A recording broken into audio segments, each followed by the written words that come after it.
Comme tous les matins, Siwar se prépare pour partir au lycée.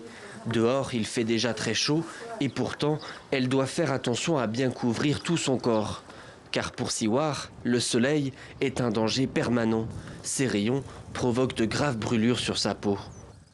Je me fatigue beaucoup en me réveillant dès l'aube, vers 5 heures du matin, pour prendre le bus à temps, sachant que mon lycée est à 15 km. Après, je dois marcher 1 km à pied. Siwar est ce qu'on appelle une enfant de la Lune.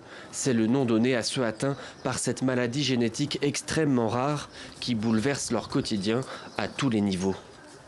J'ai subi des regards moqueurs, curieux, et certaines personnes ont eu des comportements irresponsables avec moi. Ça m'a fait beaucoup de mal.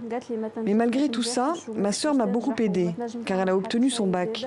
Et c'est ça qui m'a motivée et qui m'a donné confiance en moi pour affronter ces obstacles. La sœur de Siwar est elle aussi atteinte de cette maladie. Dans cette région de Séliane, au nord-ouest du pays, le nombre d'enfants de la Lune est 10 fois plus élevé que la normale. La faute, entre autres, à des siècles de mariages consanguins qui ont favorisé sa diffusion.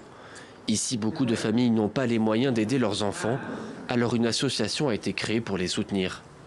Vu l'état social de ces malades, vu la gravité de la maladie, notre mission essentiellement, c'est de sauver ces enfants, en leur offrant un espace ultraviolet et en mettre à la disposition de tous ces enfants tous les moyens de photoprotection de manière gratuite. Malgré ces mesures de protection, l'espérance de vie des enfants de la Lune reste limitée. Les malades ont un fort risque de développer un cancer de la peau. La Tunisie détient le triste record du nombre de cas supposés. Entre 600 et 800 personnes dans le pays seraient atteintes par cette maladie.